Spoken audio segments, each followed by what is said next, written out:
രാമായണത്തിൽ പ്രകൃതിയും പ്രപഞ്ചവും. പ്രപഞ്ചത്തിനും പ്രകൃതിക്കും അതിപ്രധാനമായ ഒരു സ്ഥാനമുണ്ട് രാമായണത്തിൽ. കേവലം ഒരു പശ്ചാത്തലം എന്നതിലുപരി രാമായണത്തിലെ കഥാപാത്രങ്ങളുടെ വികാരങ്ങളോടും സംഭവങ്ങളോടും തുല്യത പാലിക്കുന്ന ാണ് പ്രകൃതിയെ വാൽമീകി ചിത്രീകരിച്ചിരിക്കുന്നത്.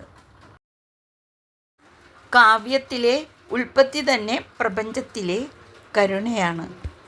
രാമായണത്തിൻ്റെ തുടക്കം പ്രപഞ്ചത്തിലെ ഒരു സംഭവത്തിൽ നിന്നാണ്.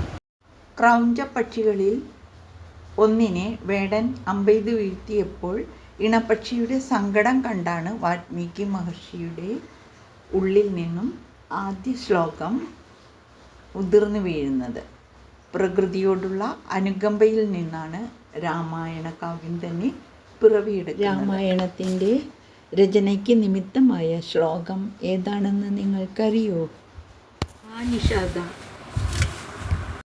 ശബ്ദം പോയതിനാൽ കഥ വേഗം പറഞ്ഞു തീർക്കാം. താമസരായിരുന്ന പക്ഷികളിൽ ഒന്നിനെ കൊന്ന നിനക്ക് ഇനി ഒരു കാലത്തും പ്രശസ്തിയും സമാധാനവും ഉണ്ടാകാതിരിക്കട്ടെ. തമസ നദിക്കരയിൽ സന്ധ്യാവന്ദനത്തിനായി പോയ വാൽമീകി മഹർഷി മരച്ചില്ലയിൽ പ്രണയപുരസരം ഇരുന്നിരുന്ന രണ്ട് മിഥുനങ്ങളെ കണ്ടു. എന്നാൽ ആ നിമിഷത്തിൽ തന്നെ ഒരു വേടൻ അതിലൊരു ആൺപക്ഷിയെ അമ്പെയ്ത് വീഴ്ത്തി.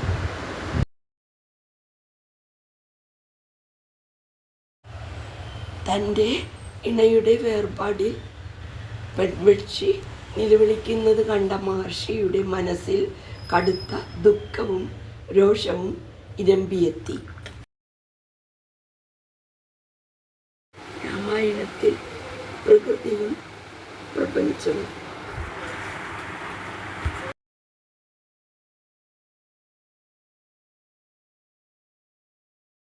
ശബ്ദം അരോചകമായി തോന്നിയില്ലേ?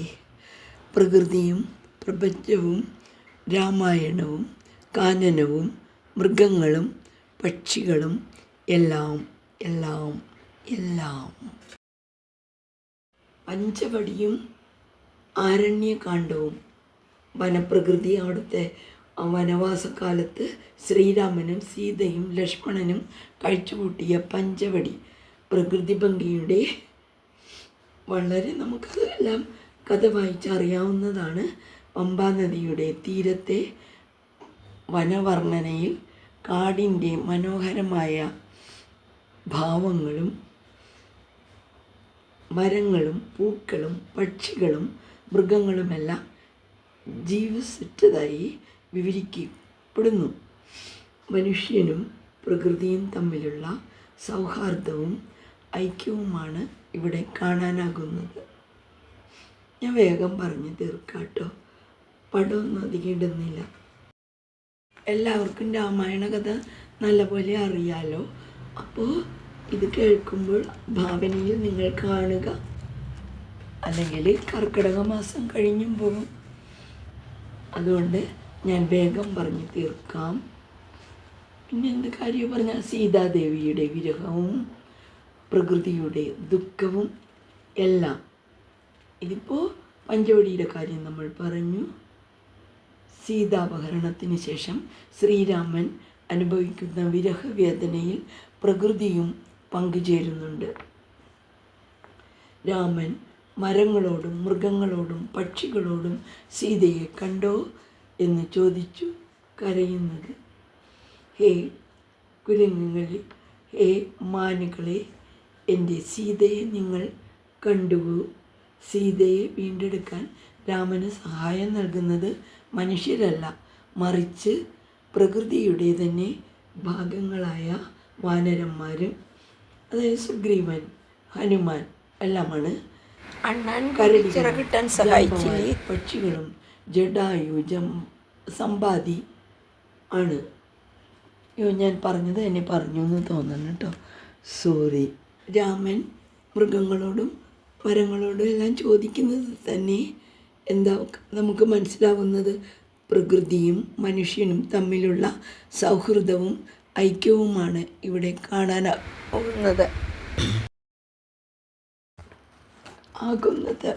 ഋതുവർണ്ണനകൾ, ഋതുക്കളും പ്രപഞ്ചവും. കിഷ്കിന്ധാകാണ്ഡത്തിലെ വർഷ ഋതു, മഴക്കാലം, ശരത് ഋതു എന്നിവയുടെ വർണ്ണന ലോകപ്രശസ്തമാണ്. വർഷ ഋതു മേഘങ്ങൾ ഗർജിക്കുന്നതും ഭൂമി പച്ചപ്പണിയുന്നതും നദികൾ കവിഞ്ഞൊഴുകുന്നതും രാമൻ്റെ ഉള്ളിലെ സീതാവിരഹത്തിൻ്റെ ആഴം കൂട്ടുന്നു. ഇപ്പോഴും നിങ്ങൾക്കും മനസ്സിലായില്ലേ?